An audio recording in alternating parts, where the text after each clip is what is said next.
안녕하세요. 초등수학 공부방 창업 노하우 라는 주제로 초등수학 공부방에 관한 전반적인 내용을 또는 뭐 팁이라고 할 수도 있고 노하우라고도 할 수도 있습니다. 그런 것들을 말씀을 드리고자 하는데요. 첫 번째로는 과목 선정의 필요성 먼저 말씀을 드릴게요. 초등수학 또는 이제 공부방을 창업을 하시고자 하시는 분들은 맨 먼저 이제 과목을 정하셔야 하거든요. 국어 또는 영어 또는 수학 또는 전과목 중에서 이제 하시게 되겠죠. 그리고 한 과목만 전문적으로 할 것인지 아니면 전 과목 다 할 것인지 그런 전문적인 부분 또는 또 보습 학원처럼 좀 전체적으로 아우르는 뭐 이렇게 할 건지 이런 이제 과목을 먼저 정하셔야 되는데요. 과목을 이제 정하실 때 보통 많이들 생각하시는 게 이제 전공을 한 경우하고 경력에 따라서 정해지시게 돼요. 그래서 이제 영어 같은 경우에는 이제 원어민이 워낙에 각광받는 그런 시대이기 때문에 영어 전공하셨던 분들도 영어 공부방을 선택 못 하시고요. 또 영어 공부방 하시다가 또 수학으로 이렇게 바꾸시는 경우도 좀 많이 있습니다. 그래서 영어를 선택하실 때는 좀 그런 부분을 생각하셔야 돼요. 워낙에 경쟁이 치열하고요. 물론 영어가 이제 지금 같은 글로벌 시대에서 영어를 너무나 당연히 누구나 안 하는 친구는 하나도 없죠. 학교에서도 하고 학원에서도 하고 뭐 학습 치료도 하고 그렇긴 하지만 영어는 그 원어민 부분이 워낙에 이제 많이들 그 중요하게 생각하세요. 왜냐면은 처음 이제 아이들이 이제 접근하게 되잖아요. 초등학교 때니까. 또는 유치원 때 이럴 때 이제 원어민들한테 발음을 배우고 싶어 하는 거죠. 왜냐면 그냥 일반 그 한국인한테 배우게 되면 발음이 이제 좀 고정이 될까봐 그런 부분을 염려하시는 거거든요. 그래서 이제 영어를 하시게 되면은 그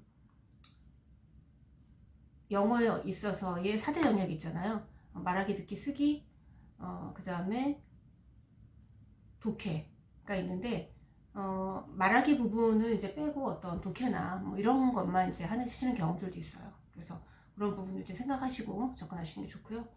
그 다음에 이제 그 국어 같은 경우에는 보시면은 좀 타고난 그런 영역입니다.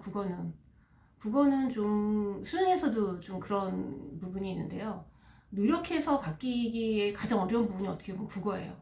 그래서 국어를 잘하게 하기 위해서는 어렸을 때부터 이제 그 생활 속에서 말하는 부분이라든가 특히 이제 문학 작품이라든가 이런 걸 보고 해석 능력 이런 것들이 이제 많이 필요한데 그래서 국어 같은 경우에도 역시 이제 네 가지 영역이 있죠. 뭐 말하기, 듣기, 독해, 뭐 문법. 그렇지만 초등 같은 경우에는 문법은 뭐 쉬우니까 그렇게 많이들 안 하고요.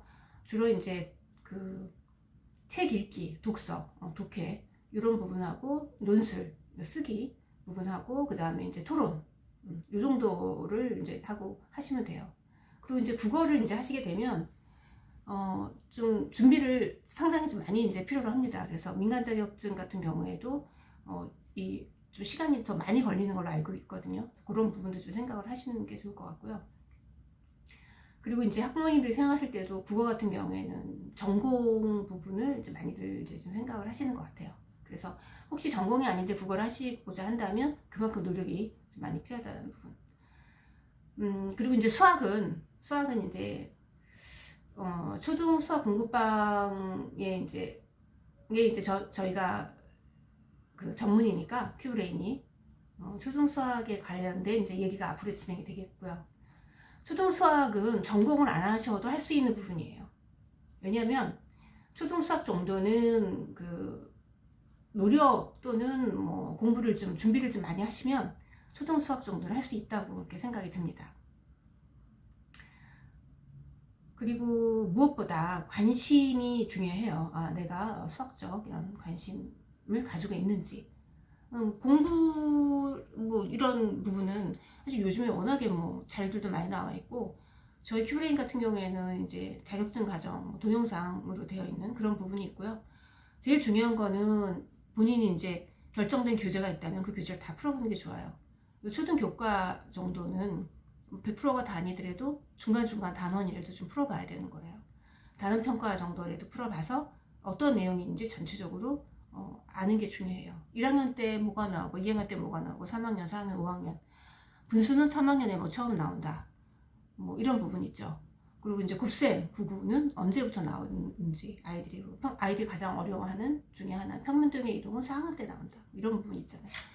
저학년과 고학년의 어떤 차이라든가 이런 것들을 전반적으로 쫙 깨고 있으셔야 돼요. 그러기 위해서 당연히 본인이 많이 노력을 하셔야 된다고 생각을 하고요.